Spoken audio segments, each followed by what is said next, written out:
3, 2,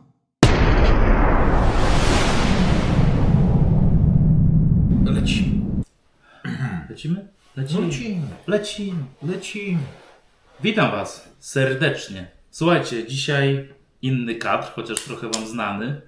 Z faktu takiego, że z tego oto rzutu często gęsto konkursy się dzieją na kanale Snowego, ale dzisiaj jesteśmy na kanale Japurka, czyli Łukasza. I nawet mam przyjemność, słuchajcie, nie, to nie jest AI, mam go naprzeciw siebie.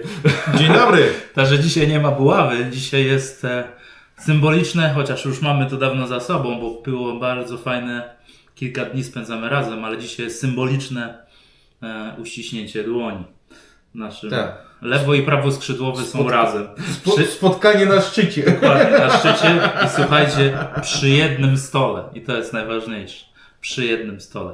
Słuchajcie, tak, witajcie. Dzisiaj wakacyjny odcinek. Tematy luźne, luźniejsze. Tak jest. Jak to jest zwyczaju mamy. Bez spiny, odcinek numer 16 z tego co wiem. Mhm. Więc zapraszamy. Dokładnie. A przygotowani my są? Nie, na wakacyjny odcinek się nie przygotowujemy. To ma być totalny flow, totalny chill out, totalna fala myśli. Słuchajcie, tak jak Jaki rok tytuł? temu. Jaki tytuł? No wakacyjny odcinek. Wakacyjne golenie, słuchajcie. Dokładnie. Dobra, idąc do wakacyjnego golenia, to jest temat rzeka, można powiedzieć. No, ewidentnie. Po pierwsze trzeba się spotykać, zwiedzać, podziwiać, spędzać czas tak jak lubimy. Pasje, że tak powiem, rozwijać swoje. Natomiast co bierzemy na golenie do lasu? Co Ja bierzemy do wiem, lasu? swoje odcinki już były. Ja już Wam Już pokazywałem, były, co bierzemy. tak, już Tam pokazywałem. pod drzewką, pod drzewkiem w sadzie już wiecie, czym się golić. Nawet na głowie.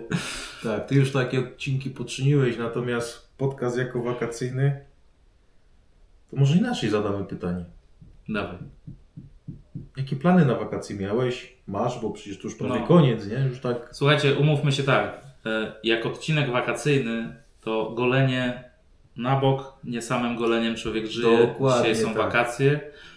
Dzisiaj mam przyjemność kolegę Łukasza tak, gościć w moim domu, w Wilczej Jamie, jak ja to mówię na swoich socialach, z czego jestem bardzo, bardzo zadowolony. Słuchajcie, nie samym goleniem człowiek żyje, także innymi pasjami, chociaż ta pasja nas połączyła i wielu z naszego środowiska i wielu z Was na pewno też łączy, bo to tradycyjne golenie jest tym kluczowym tematem wyjściowym.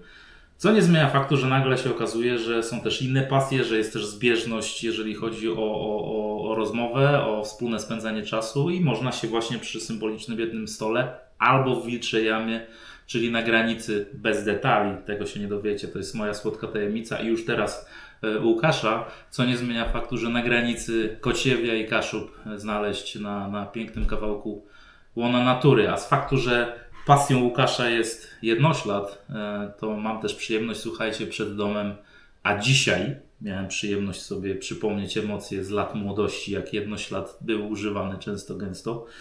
Nie mówcie nigdy nikomu, ale czasem nawet bez takiego dokumentu, który powinien być w kieszeni, jeżdżę To z nim. karygodne. No, ale ja tego nie powiedziałem, ja tylko, to jest w grach komputerowych takie rzeczy się dzieją. To ty na symulatorze jeździłeś. Co? No ładnie. I na tym zostańmy, co nie zmienia faktu, że słuchajcie, tak, no przepiękny motor Łukasza Jednoślad zawędrował dojechał do tak zwanego celu Wilczej nory. do Wilczej Jamy. No, także tak to wygląda. Także dzisiaj wakacyjny odcinek i słuchajcie, zobaczcie, jazda motocyklem, pasją tego oto tutaj mojego lewoskrzydłowego i co ciekawe, że ta pasja doprowadziła go aż na drugi koniec Polski, bo żeby było śmieszne, musiał chłop aż z południa na północ dojechać, a to jest kawałek drogi, wierzcie. Można się wytrząść. No, powiem szczerze, Acz że opowiadaj jakie wrażenia. nie przypuszczałem, słuchajcie, bo patrząc na mapę, to tak sobie myślicie, Kraków, Kociewie, to tak 580. Dokładnie. 6 godzin jazdy i jesteśmy. Z młodym wilkiem, z młodym smokiem. Smokiem młodym jechaliśmy, przeszło 9. 9 godzin. No. A I ostatnie, wstyd się przyznać, ale ostatnie może 100-120 km to już autopilot był odpalony.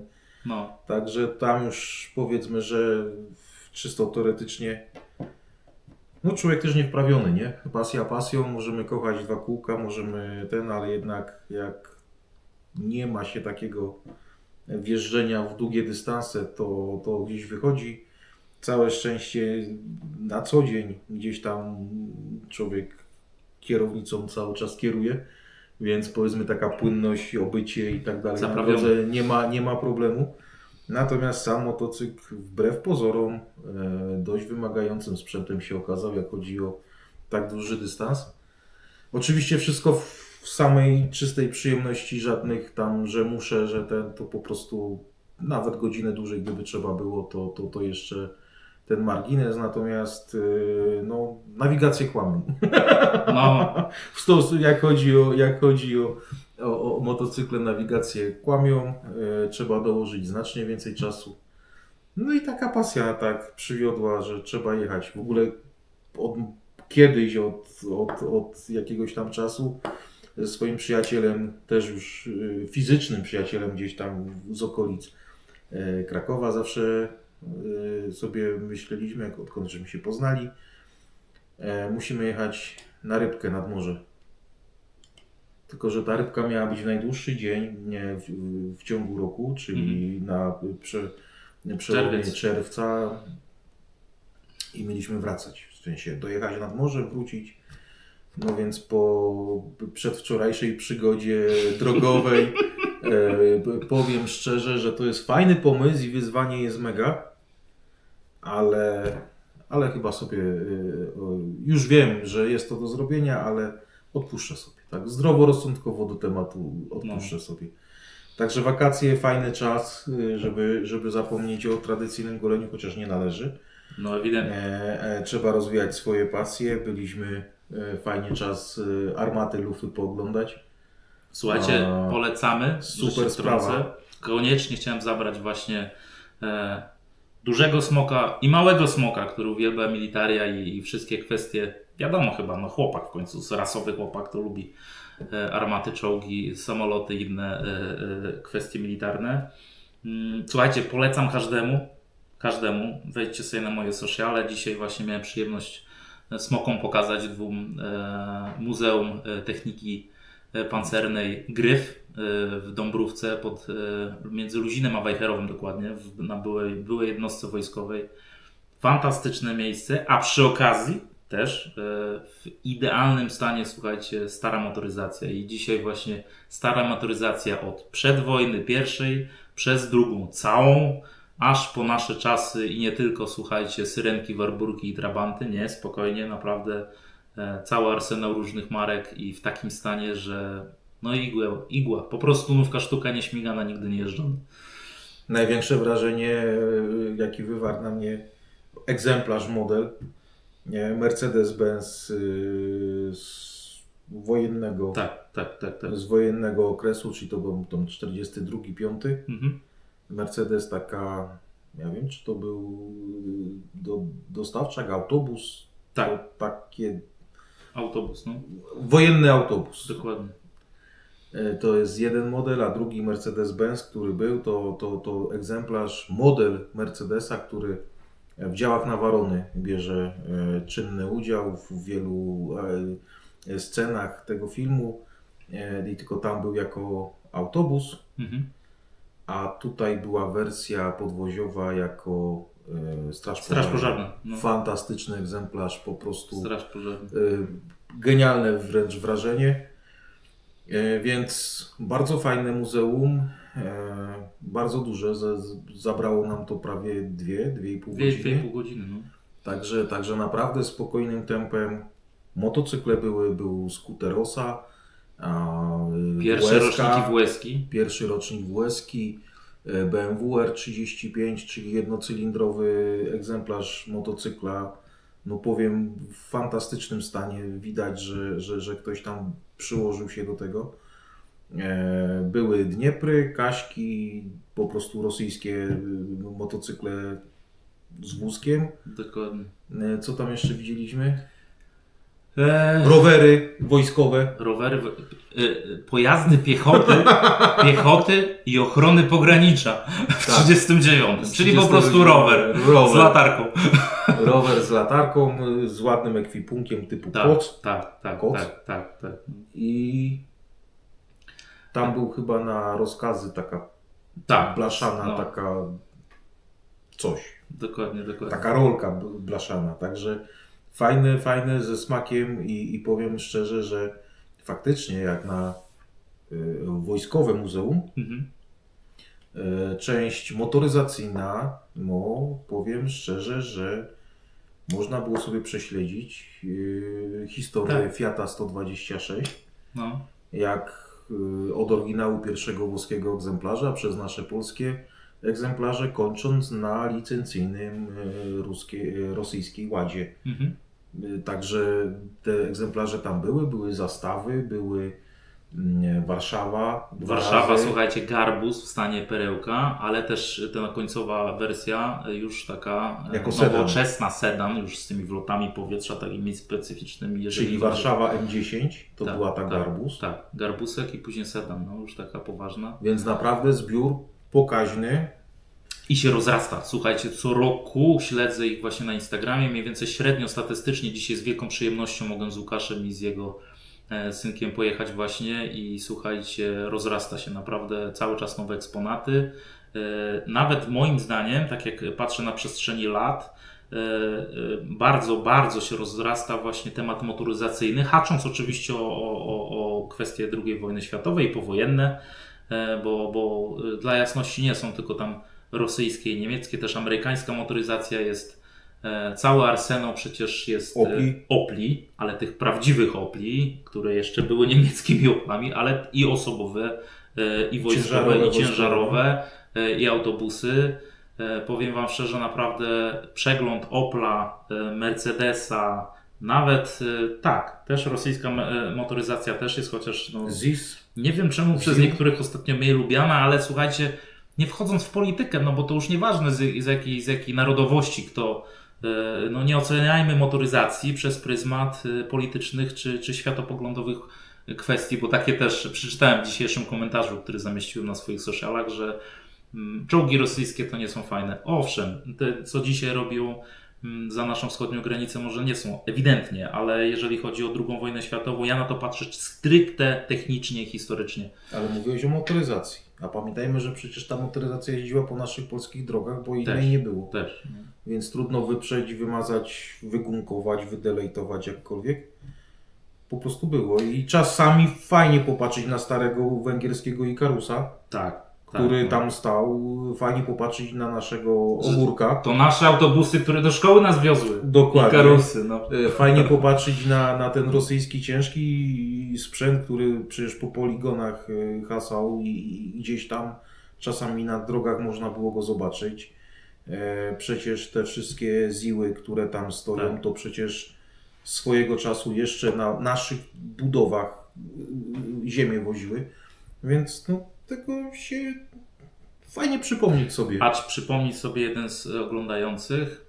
To jest tak śmiesznie, zobaczcie, że po zdjęciu, na przykład, bo akurat mamy zdjęcie na moich socialach, jeżeli chodzi o z Łukaszem, pamiątkowe, no bo to fajna chwila spotkać się pierwszy raz i przy okazji w fajnych miejscach, mamy z ISU 152. Więc przepotężne działo, wielka jako niszczyciel czołgów. Jako niszczyciel czołgów. Mało jest w Polsce przeważnie. Z tego co pamiętam, w Muzeum Wojsk Pancernych w Poznaniu też stoi. Cały arsenał, przepiękne też polecam, bo tam z moimi synami byłem i chcę na pewno wrócić. Też niesamowite eksponaty, ale tu słuchajcie, jest własność prywatna i tam już troszkę inaczej, jeżeli chodzi o kwestie własności, ale dwa świetne miejsca, pozycje. Jeszcze chcę zapraszać przy następnej wizycie Łukasza i Małego Smoka. Co miesiąc. Tak, no właśnie, usłyszeliśmy, że co miesiąc mamy się widywać, bo fajnie to wyszło. Słuchajcie, może nie do końca co miesiąc, ale na pewno często. Też polecam, bo tam osobiście też byłem, do Kłanina, gdzie kanał YouTube'owy Tank Hunter bardzo fantastyczny pasjonata prowadzi. Też polecam, zajrzyjcie, a zrozumiecie i tam fantastyczne, świetne. Słuchajcie, facet ma Panterę oryginalną, Sztuga oryginalnego, PZ4 oryginalną. Co jeszcze ma? O ile pamiętam, Shermana chyba, wszystko na oryginałach. Wszystko na oryginałach i żeby było śmiesznie, nie na zasadzie kupienia sobie, tylko zerknijcie na kanał, a zrozumiecie. Albo części oryginalne są po całym świecie szukane, część wyciągnięta i remontowana i wreszcie finalnie, mechanicznie odrestaurowany w 100% czołg. To jest genialna sprawa. Ja twierdzę, słuchajcie, że owszem, no motoryzacja jako motoryzacja, czołgi ale to ja patrzę na to historycznie i technicznie. Nie tylko tam są czołgi, słuchajcie, są fantastyczne pojazdy bojowe wszelakie, jeżeli chodzi o piechotę, transport piechoty, jeżeli chodzi o kwestie pelotki tak zwane, czyli przeciwlotnicze wszelkie rozwiązania obrony terytorium. Też masa, absolutna masa od działu przez rakiety i inne kwestie. Fantastyczna kwestia jest dla młodego człowieka, bo dzisiaj miał przyjemność wejść właśnie do treningowego. No wiadomo, mundurowi wiedzą co to jest, a szczególnie z wojsk pancernych. Jak młody człowiek wsiada do tak zwanego treningowego czołgu albo kabiny czołgowej, gdzie kiedyś swego czasu T-72 czy innych modelach właśnie uczono młodych żołnierzy. To też świetna sprawa, żeby zobaczył, poczuł się jaki to jest klimat, jaka to jest ciasnota, Przestrzeń, nie? jaka przestrzeń i tak dalej. Czołgi całkowicie Bez pancerza. zdjęte z pancerz, ale rama i wszelkie oprzyrządowania widoczne, żeby można wzrokiem przestrzelić na żywo po prostu taki pojazd. Fajna sprawa, jeżeli ktoś nie ma doświadczenia ewidentnego z tak zwanymi militariami, to daje jakąś przestrzeń, jakiś punkt odniesienia i coś nowego, ciekawego wchodzi. Mówię, jest to na terenie jednostki wojskowej, świetne połączenie z motoryzacją. Acz, No.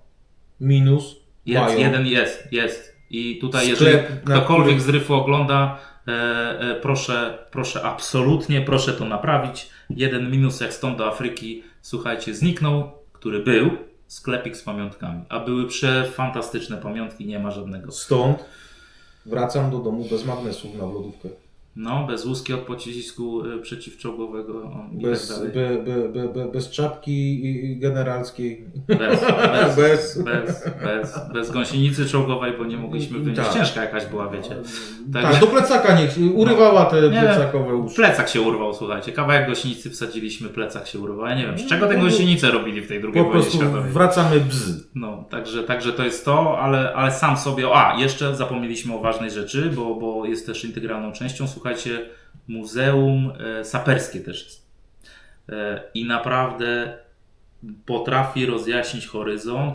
Cała kwestia i jeżeli chodzi Naboi. o pociski przeciwczołgowe, rakietowe, miny wszelkiego rodzaju, zapalniki, wszelkie kwestie ręcznych wyrzutni, cokolwiek, po prostu cokolwiek związane z pociskiem, z miną, z wybuchem, jakimkolwiek jest tam pokazane, fantastyczna sprawa. Przy okazji jeszcze cały arsenał mało wysokokalibrowej broni. Mało tego, część z tych pocisków jest normalnie przekrojona, pokazana Tak. jak w środku wygląda, po prostu to zupełnie zmienia pole widzenia, to rozszerza Dokładnie. horyzonty niesamowicie. A muzeum się zaczyna, słuchajcie, od kwestii, gdzie kamienna kula leciała sobie przed siebie z armaty wystrzeliwana, żeby cała ewolucja po dzisiejsze czasy była przekazana, jak to się rozwijało na przestrzeni ludzkości. Słuchajcie, wojna zawsze jest złym rozwiązaniem, ale zawsze absolutnie wzmaga rozwój technologiczny, jeżeli chodzi o wojska. No i to widzimy to do dziś niestety, bo wojna jest zawsze złym rozwiązaniem, ale rozwój jest niesamowity i do dzisiaj to się Wracając jeszcze delikatne kółeczko robiąc do motoryzacji, trzeba też warto podkreślić, większa część tej wystawy były to egzemplarze zarejestrowane na żółtych historycznych czyli na chodzie tablicach. Czyli wszystkie na biorąc pod uwagę ilość egzemplarzy tam zgromadzonych, większość jest prawdopodobnie na chodzie. Jest, bo czasami widać normalnie jak wjeżdżają, nie? Na filmikach na Instagramie. Więc to jest po prostu niesamowite. Niesamowite. No, dokładnie. Piękna sprawa, słuchajcie, naprawdę miejsce do odhaczenia, jeżeli ktoś lubi starą motoryzację i militaria. Potwierdzam. konieczne miejsce do odbycia. Ale teraz mi powiedz, jak ogólnie rzecz biorąc zmiana, bo ja, jak wiecie, a każdy, kto śledzi mój kanał przez 42 lata w jednym z największych miast od urodzenia, od 6 lat właśnie najbardziej blisko natury jak się da. No ale tutaj mamy delikwenta, który broni Kraków od urodzenia swoją osobą. Jak kwestie takiego starcia z naturą, gdzie świst ptaka albo szelest brzozy to jest jedyny dźwięk, jaki słyszysz. Życzenie komara. Tak, komary dzisiaj dały. No, tak. Dzisiaj się aktywniły niesamowicie. Słuchajcie, no ja tam jestem na to jak na lato. No, mi to wszystko pasuje. Ja tu nie widzę żadnych zagrożeń ani przeciwwskazań. Jeśli ktoś w ten sposób sobie życie układa, jest super. Natomiast no, przede wszystkim z Krakowa wyjeżdżając, jadąc przez faktycznie prawie całą Polskę w stronę południową, no to powiem Wam, że krajobraz się zmienia i to widocznie. Jest to odczuwalne, jest to odbieralne w bardzo pozytywny sposób. Tutaj na miejscu ilość zieleni, ilość pól uprawnych, która jest dookoła. Wiadomo, ktoś powie, stanie w konkretnym miejscu, w danym, porówna zdjęcie, popatrz to samo. Być może tak, natomiast tutaj cały czas delikatnie wieje, tutaj powietrze nie stoi. To jest po prostu coś, co taka pierwsza zmiana, która się odczuwa i nawet temperatury dzisiejsze w okolicach 30 chyba 1.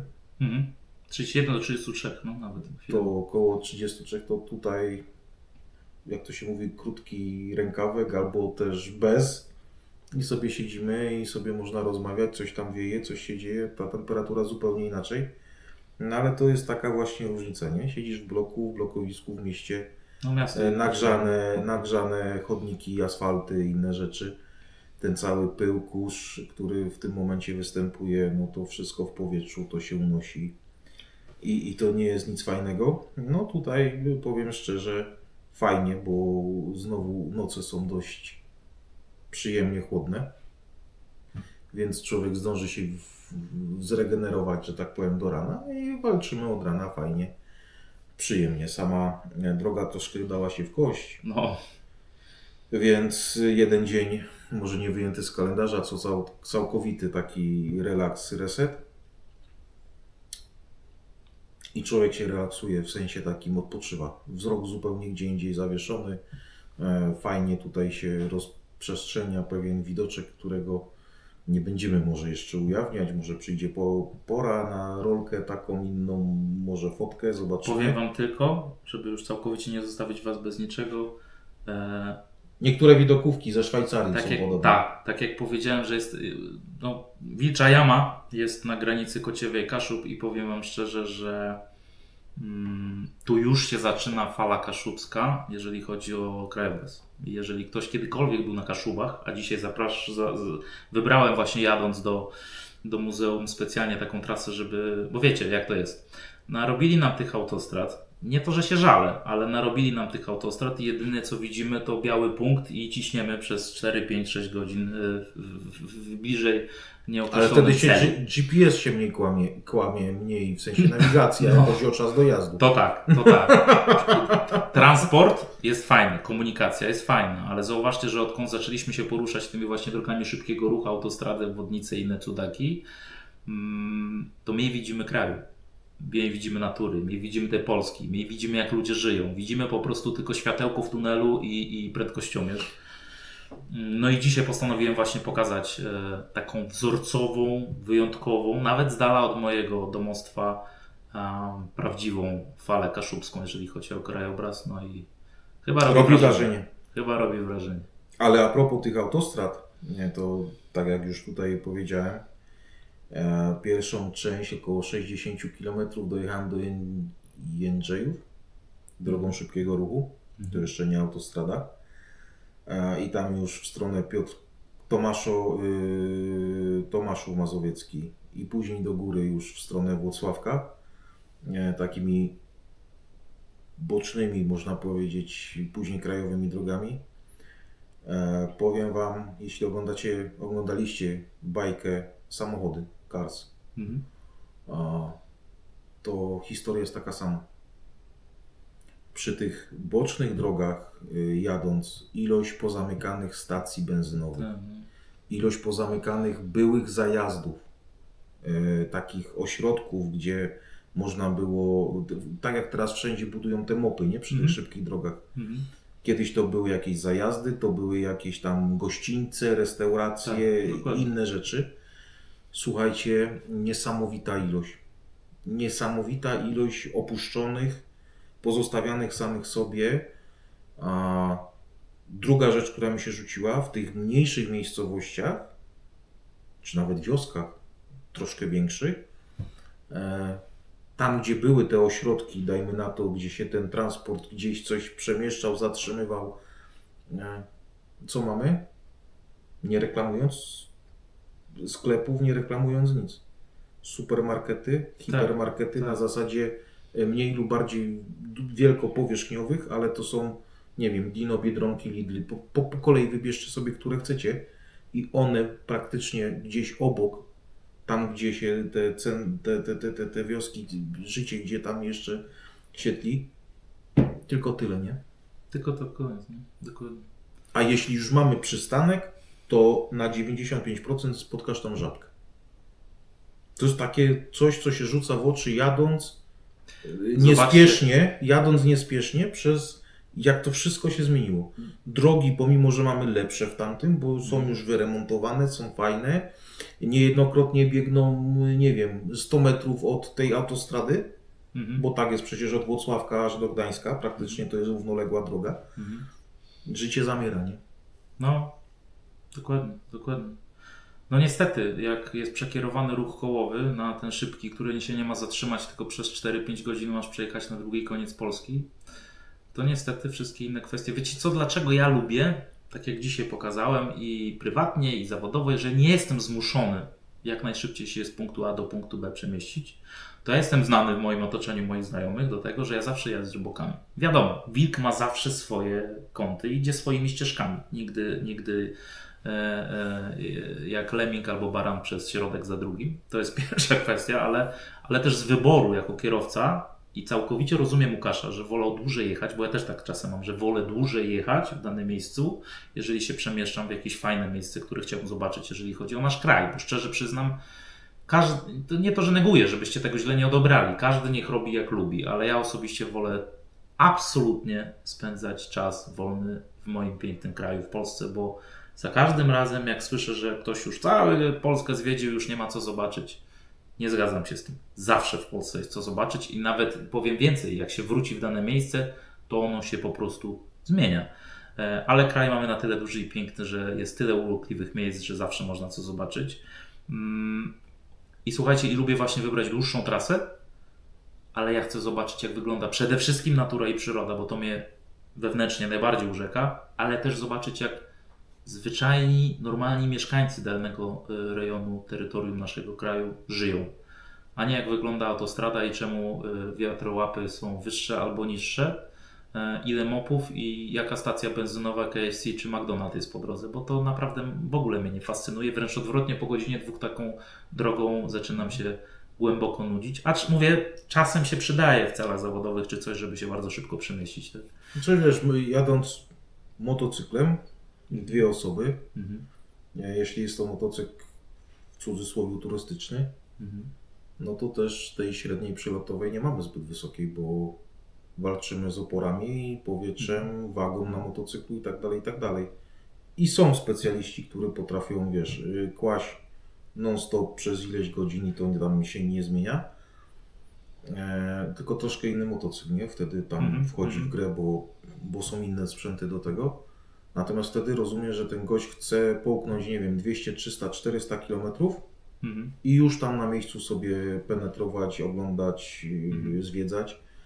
Więc okej, rozumiem takie podejście, natomiast stosując jazdę z niewiele przekraczającymi ponad normy, które na polskich drogach obowiązują tej drugiej kategorii, bo pierwsza to są te autostrady, dajmy na to, no to wtedy warto, nie? To nie warto się pchać, no chyba, że faktycznie musimy dołożyć, nie wiem, 100 km, bo to wtedy się przekłada na jakieś godzinę, może półtorej jazdy, nie?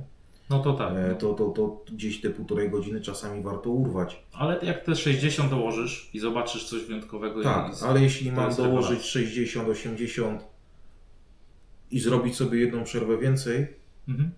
było powiedzmy w miarę komfortowa w moim przekonaniu i przy moim stylu powiedzmy jazdy, to jest taka przerwa 100-120 km, niekoniecznie na tankowanie.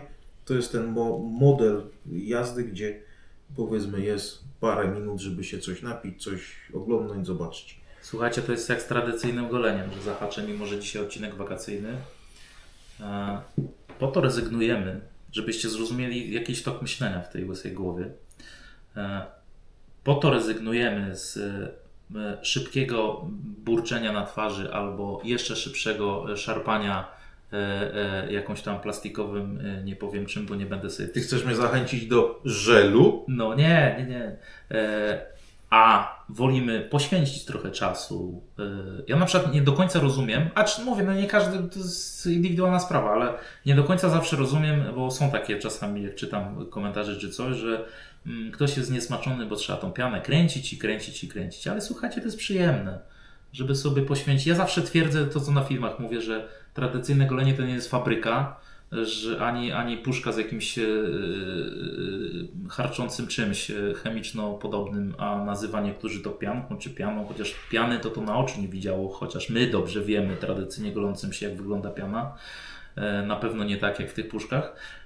I słuchajcie, tak jest właśnie z przemieszczaniem się w naszym pięknym kraju i z goleniem. Ja wiem, dwie różne rzeczy, ale warto poświęcić trochę więcej czasu, żeby wyciągnąć z tej czynności trochę więcej jakości, przyjemności, efektywności. Czas, tak, no jest bezcenny, ale z drugiej strony czasem, jeżeli chodzi o to jest nasza pasja i na przykład obserwowanie tego, jak nasz piękny kraj wygląda, albo jakie są doznania tradycyjnego golenia, to nie warto żyć ze stoperem w ręku, tylko po prostu dać sobie czas i delektować. Tak, tylko ja bym tu jeszcze też, wiesz, Rafał, ja się z Tobą zgadzam. Chyba, że ma tu się, że nie jedzie się samemu. bo tu jeszcze trzeba wziąć jedną rzecz pod uwagę. Ja do Ciebie wyjeżdżam w czwartek, czyli to był jakby dzień przed długim weekendem teoretycznym, czyli ruch na tych bocznych drogach też był wiele mniejszy. No to też, zgadza się. Bo gdybyśmy tą samą trasę chcieli pokonać powiedzmy w weekend, gdzie wszyscy gdzieś z tych domków zaczynają się przeruszać i ten ruch byłby, wiesz, większy, bo na tych bocznych drogach ciężarówek nie zobaczycie zbyt wiele. One wszystkie jadą tymi głównymi i tymi autostradami, więc wtedy poziom frustracji, że tak powiem, nie miał być tej płynności jazdy. Wiesz o co chodzi? Ten skręca do sklepu, ten wraca na swoją posesję, ten gdzieś tam sobie, wiesz, i tak samo jest w momencie, kiedy mamy żniwa w pełni, nie? Teraz tak. Też pamiętajmy, że na tych bocznych drogach będzie mega niebezpiecznie. Będą mega dziwne zachowania, będą mega dziwne pojazdy na drodze. Nie ma, słuchajcie, nic przyjemniejszego, jak jadąc, bo te lokalne drogi czasem, chociaż dla mnie to jest urok, ale no, nie każdy kierowca ma taki w cudzysłowie skrzywione oko jak ja. Nie ma nic bardziej przyjemnego wylecieć z zakrętu drogą, która jest powiedzmy na 1,5 pasa i z zakrętu wyrobić, że rolnik sobie postanowił kombajnem z headerem zamontowanym jechać, praktycznie rysując korę od jednego do drugiego drzewa i powiedzieć dzień dobry panu, z góry patrząc na niego i dohamowując, żeby się nie nabić, nie? Tak, dlatego nie, bo tu jeśli ktoś chce się przypiąć do tematu i wszystkie przeciw zacząć nam tutaj mówić, to my jesteśmy świadomi, że pewne sytuacje mają miejsce na tych bocznych drogach, ale i tak pod względem bezpieczeństwa, ale nie, pod względem bezpieczeństwa moim zdaniem dużo więcej osób przejedzie bezpieczniej tymi głównymi autostradami. To tak, no. niż tymi bocznymi, gdzie mamy blisko drzewa, nagle nas mogą napaść te drzewa, różne dziwne historie się mogą zacząć dziać, wiesz, to Pewnie. nie, jest cień, czasami też niewiele widać, tu słońce zaświeci, to matrixy są, nie? Co nie zmienia faktu, słuchajcie, że Zachęcamy bocznymi drogami jeździć. jeździmy tam, gdzie widać nasz kraj, żebyśmy wiedzieli, jak on wygląda, a nie tylko miejsce zamieszkania, market i miejsce pracy. Bo Zwłaszcza, że się zmienia. Oj, A szczególnie, zmienia się. słuchajcie, latem, gdy mamy trochę tego czasu, gdy natura pięknie, chociaż ja twierdzę, że zima, ale dobra, no, mamy lato, jest fajnie, chociaż te 33 stopnie dzisiaj na tarasie, Łukasz się cieszył, gdzie się rusza powietrze. Ja też się cieszyłem, bo w środku już po prostu moja psychika więdła, bo ja nadal czekam nie, bo dla jasności, żeby nie było, z dziką radością się cieszyłem, że mogę mojemu serdecznemu koledze towarzyszyć w miejscu, ale chodzi o temperaturę, bo jakbyśmy siedli sobie z kubkiem gorącej herbaty przy minus 15, to ta głowa byłaby bardziej szczęśliwa, Rafał, ale ta nie do końca. ale w momencie, kiedy masz 33 stopnie w Ja wiem, mieście, ja wiem. uwierz mi, to jest Znaczy ja- odczuwalna koło 40 i wtedy się żyć nie da. Wierz mi, w Kraków może nie, ale Wrocław czasem Poznań? przewija się przez moje...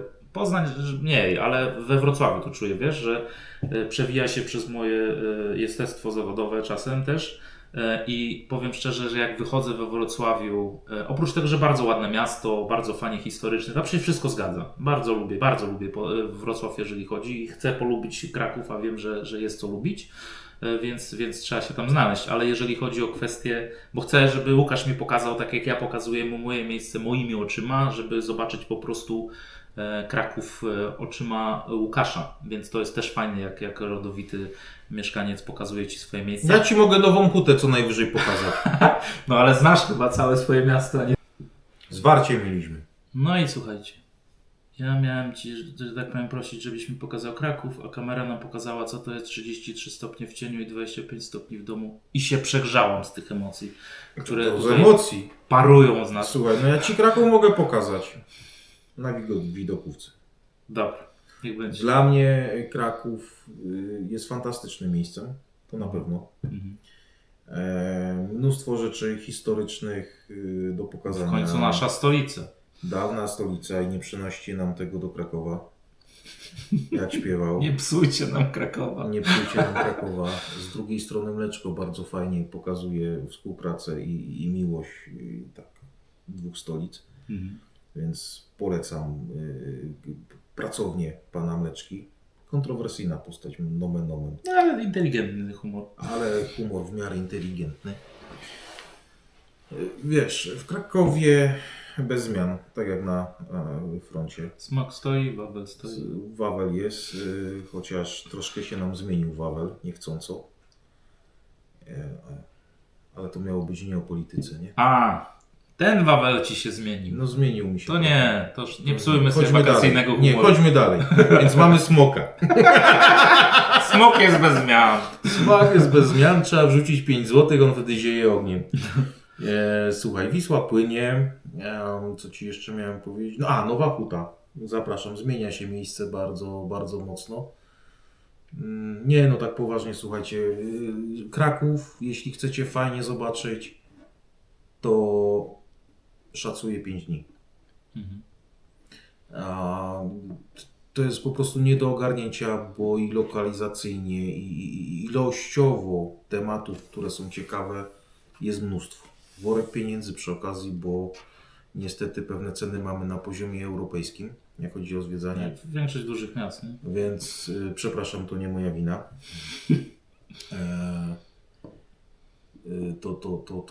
A to podejrzewam, wiesz, do Gdańska wjedziemy i To samo. podobnie, nie? W Gdańsku to samo, w Warszawie. Natomiast no, najciekawsze rzeczy, no wiadomo, rynek, Mhm. wiadomo, Kazimierz, Nyska z kiełbasami późną porą. Nie wiem, czy wiadomo, pokażesz mi. A to Ty się wybierasz do mnie, przepraszam? Zapraszam. Przez tą naturalną część Polski oczywiście. Tak, naturalną częścią Polski, jak dojedziesz, to możesz być zmęczony, pójdziemy spać. To tak Nie, pierwsze. będę mniej, bo nie będę tak, jechał 4 jednośladem. kołami, dobra, jedno, dobra. No. Chociaż wiecie co, namawiam kolegę, żeby sobie spróbował. jednośladu. Już dzisiaj były próby takie minimalne. Zrobiliśmy rundkę, oczywiście ja za kierownicą, żeby nie było nie. I nawet bym nie wsiadł, bo no, siedzieliśmy na czymś, co potrafi się odepchnąć. Troszkę się. Słuchajcie, 1000 Więc- pojemności na motocyklu to już potrafi. Czekajcie na posty, rolki. Będzie głosowanie. Mobilizacyjne. słuchajcie. Będzie pytanie, się zdecyduje. Tak, pytanie na śniadanie. Zapytam, czy mi pasuje na Tak. motocykl, Więc, czy nie. więc ale słuchajcie, no wakacje to przede wszystkim pozytywna energia, dużo Tak, uśmiechu, tak. dużo fajnych rzeczy do zobaczenia. Wiadomo, umówmy się, jest coraz drożej, Jest. więc też ostrożności należy zachować sporo, natomiast no cóż, na to nie mamy trochę wpływu, nie? Zauważcie, że co sezon to coś ciekawego się bierze i w tym sezonie uważajcie nad morzem, bo dostajecie dorsza, nie dorsza. Cenę jak za szlachetnego dorsza dostajecie co innego, więc co roku jest, słuchajcie, jakiś klimat, gdzie w każdym kraju, w każdej części naszego kraju gdzieś Polak coś przekombinuje, żeby sobie zarobić, to taki fajny nasz... A jeśli mnie pamięć nie myli, jeszcze 30 lat temu dorsza prawie w Bałtyku wszyscy tępili, bo To był jako rybny. szkodnik. A teraz To jest tego- jedna z bardziej poszukiwanych szlachetnych ryb, nie? Które No, już są więc- na wyginięciu. Swojego czasu tak, byłem na takim katamaranie morskim, gdzie tam te blaszki się za burtę wyrzucało i to tyle, i to tam się łapało. Słuchaj, taka mała, bo zaraz nam się znowu przegrzeje od emocji, taka mała anegdotka z życia wzięta tego wilka. Bardzo lubiłem swego czasu i dalej lubię na skwer Kościuszki w Gdyni zawitać. Tam jest taki fajny wpływ na samym szczycie, zaraz za Darem Pomorza już, gdzie swego czasu właśnie wpływały kutry rybackie. I tam też siedzieli wędkarze. Tacy, co lubią sobie w morzu coś połowić. I ja byłem jeszcze wtedy tam świeżo pełnoletnim człowieczkiem. I słuchajcie, wtedy no dorsze nie były takie, tylko takie w Bałtyku, nie? I najbardziej zabawne, że wpływał taki właśnie tam tak Kuter? zwany kuter. Chłop miał wyrzuconą wędkę dosyć daleko. Tam jest dosyć dużo miejsca, no ale na tyle płynął, że nie zauważył. Wędkarz mu tam macha. Wziął, zerwał mu cały zestaw. Oczywiście naturalna łacina staropolska poszła ze strony wędkarza, co się zadziało złego. No i słuchajcie, taki fajny klimat, tak wszyscy stoimy, patrzymy, aferka jakaś, wszystko fajnie, kuter zwolnił znacząco, zbliżył się, podszedł do jakiegoś tam właśnie transportera, wyciągnął największego bydlaka, słuchajcie, z dorszy, jakiego miał chłop parę. Jak mu machnął tam na ten, mówi, sorry, i popłynął dalej, słuchajcie. Wędkarz może bez zestawu, ale czymś takim do domu wrócił i wcale nie był taki już smutny. No słuchaj, takiego dorsza oprawić, zrobić No, i także to tam... w domu jestem na 100% pewny, bo też jestem wędkarzem od dzieciaka, na 100% pewny była taka opowieść, Takie ryby były, ile on go holował, słuchajcie, tego dorsza. ale takie ryby były. No, ile Takie. on go holował. No, także historia życia, nie? To Tak. taki ten. No Słuchajcie, wakacyjne opowieści. Słuchajcie. Do rana można by było w sumie siedzieć. tak, no my tutaj non-stop rozmawiamy, no fajnie się spotkać, słuchajcie, ogólnie fajnie się spotykać, fajnie, że pasje łączą, fajnie porozmawiać na żywo, fajnie skonfrontować, czy świat, tak jak u nas, telefoniczny i cyfrowy, czy podcastowy, z tak zwanym Czy światem do- realnym się zgrywa i jest czasami jeszcze nawet o wiele lepiej, można się jeszcze bardziej mile zaskoczyć, tak w naszym wypadku bynajmniej jest. Tak nam się wydaje, że jest. Mam nadzieję. Może to tylko moja wersja, Słuchaj, słuchajcie. pochopne wnioski. Jak będzie wyjeżdżał, wreszcie W koniec. końcu, tak, dlatego mnie już jutro wyrzuca, bo mówi, że w poniedziałek pada, nie? Nie, to ze względu Ale- na nasze bezpieczeństwo. Ale to jeszcze też 2 słowa tylko. Polskie zwiedzanie. Jest tak kapryśna pogoda, Tak, no Polska, no ale to jest Polska. Tak? że to jest po prostu nie do Dlatego ogarnięcia. jakby było 9 miesięcy w roku zima, to by było w porządku. I wtedy nie byłoby kapryśnej pogody. Ale gdzie ja bym swoją pasję motocyklową rozwijał? No jak to? Skuter śnieżny. I też fajny. Więc ogólnie na lasce sobie jakoś daje radę. A ty mnie tu widzisz po 9 godzinach na tym skuterze śnieżnym, jak siadam u ciebie na podwórku? Szersze siedzisko, mniej się zmęczysz. Ty, to chyba tak jak ten głupi i głupszy na tym skuterku, co jechali, nie? I ciepełko. Ciepełko. Ciepełko. Pamiętacie? Ale ciepełko. No, Przez chwilę. Także słuchajcie, reasumując, bo naprawdę za chwilę kamera padnie. Cieszmy się tym latem, bo jeszcze kawałek został, chociaż słuchajcie, małe bociany już odleciały, stare już stoją i już obierają azymut, także już lada odlecą. Dla mnie odlatuje bocian, mamy jesień, przylatuje bocian, dopiero mamy wiosnę. Cieszmy się tym. Jesień czuć, bo jest Też dużo czuć, rosy. też czuć. Jest rosa, jest inna. No, natura mówi. Kto żyje blisko natury, natura mówi, że w tym roku, słuchajcie, wspomnijcie moje słowa, będzie szybka jesień. To jest pierwsza kwestia. Już cię nie lubię. No, ja tylko Sezon mówię. mi się szybko skończy. w takim Ja razie. mówię, co czytam z natury. Spotykajcie się, uśmiechajcie, trzymajcie ten etap, ten humor wakacyjny i niech się To dzieje. ja wam już pomagam. Niech się, cieszcie się po prostu jeszcze tą resztką. Wiem, totalne, słuchajcie, dzisiaj jazda bez trzymanki na tym Rafałku, podcaście. dziękuję za zaproszenie, dziękuję za gościnę. Zawsze mile Cię widzę. Fantastyczne kilka chwil spędzonych u Ciebie w doborowym towarzystwie bez najmniejszych dwóch zdań. Mam nadzieję, że w relacjach zostaniemy równie dobrych przed jak i po spotkaniu, co jest... Po wyjeździe też, spokojnie. Tak. No i cóż, czego życzyć? Tak, rozwoju kanału? Nie, to by nie potrzeba. Nie, no w każdym kanale. No, Zdrowia, człowieku, zdrowia przede wszystkim. słuchajcie, Zdrowia. jak to się mówi, jest zdrowie, jest wszystko. I zapału do tworzenia dalszych treści, żeby ten... A powiem wam tylko tak, trochę wam zdradzę tajemnicę. Ja myślałem, że mam dużo rzeczy w szafce. A tu człowiek ma rzeczy na kolejne 10 lat nagrywania, także kanał nie umrze, nie martwcie się. Wilk nigdy nie odkrywa kart do końca. Tak A już ja mamy. to widziałem, nie wiem czy mnie wypuści teraz. Tak już ma. Podpiszesz cyrograf. Cyrograf, Podpiszesz nie? cyrograf. Własną krwią.